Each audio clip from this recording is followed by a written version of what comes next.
Hello EFBC, I hope everyone is doing fine. We haven't heard any negative reports about our church family. Please know that we are still praying for all of you on a daily basis. As a matter of fact, regularly I pray for God to protect my family, my extended family, my church family, their immediate family, and their extended family. This has become a normal prayer of mine on a daily basis. So please know, I'm not just praying for you, I'm praying for your immediate family and your extended family to all be protected from this virus. I'm also praying that we would learn the lesson that God would have us to learn in the midst of all this, and that in His timing, that He would help return everything back to normal. Well, I'd like to begin our time together today with a devotional.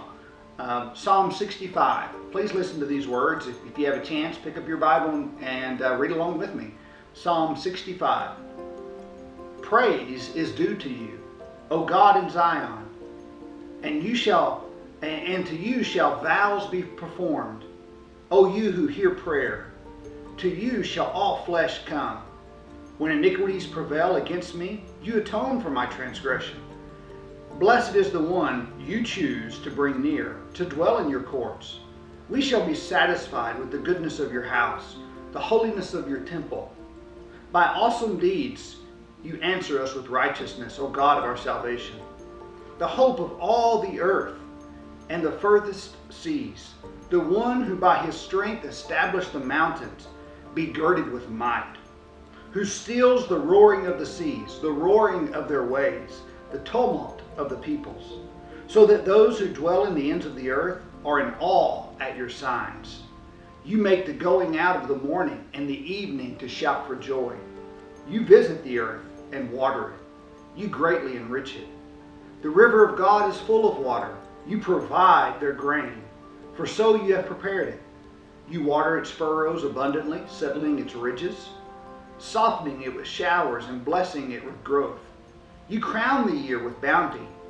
Your wagon tracks overflow with abundance. The pastures of the wilderness overflow. The hills gird themselves with joy. The meadows clothe themselves with flocks. The valleys deck themselves with grain. They shout and sing together for joy. David is looking out over the land of Canaan, and everything is completely satisfied, and he shouts with joy. I mean, look at these words. He's talking about God, and he says, you visit the earth and you water it. You greatly enrich it. The waters are full. The grain is provided. The waters flow abundantly, softening the showers and blessing its growth. You crown the year with bounty. And so David is looking out over the land of Canaan, and everything is completely satisfied, and it brings so much joy to his heart. Now, as we think about life today, we could say, well, we rarely see those type of things. Of course, God is in control and God is faithful, but it's rare that we look out and we see everything completely satisfied. Crops die, famines are real, natural disasters seem to be all around. I mean, people lose their jobs, business owners are having to make tough decisions. The toys that children play with break. And even our bodies ache.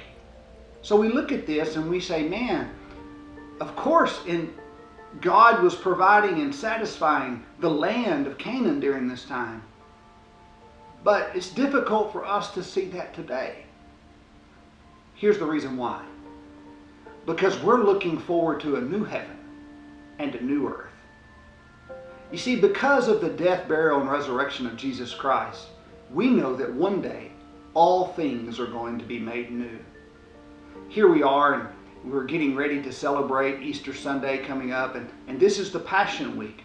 This is the week leading up to the cross and then ultimately Christ's resurrection.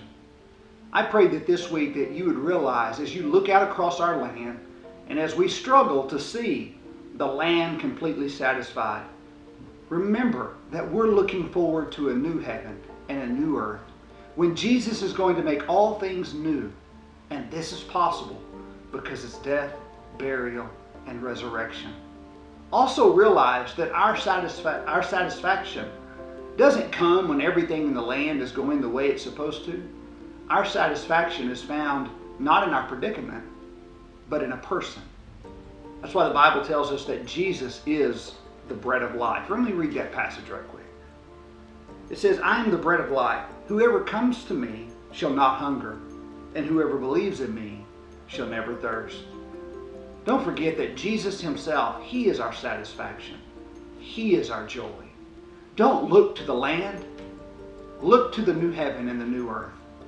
Look to Jesus, and there you will find your complete satisfaction in him.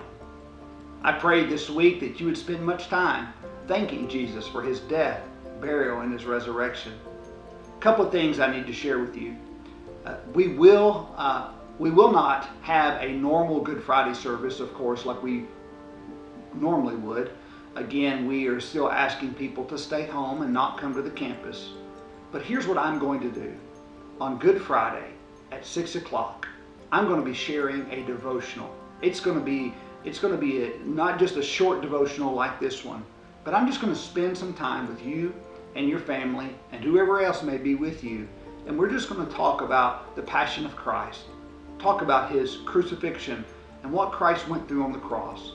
So I want to encourage you to tune in to our website, our live stream, Facebook, on Friday night at 6 o'clock as I share a devotional thought with you concerning Good Friday. Again, Resurrection Sunday is going to be a little bit different this year. Again, we're not opening the church up. You're going to have resurrection service there at home. And we're going to celebrate the resurrection of Jesus Christ, risen from the grave. Now listen, whether we're here together or whether you're there at home, it shouldn't rob us of the joy of knowing that the tomb is empty and that Christ indeed has risen. So I pray that on Resurrection Sunday that you'll get up, you'll put on your Sunday best, and you'll get ready for church.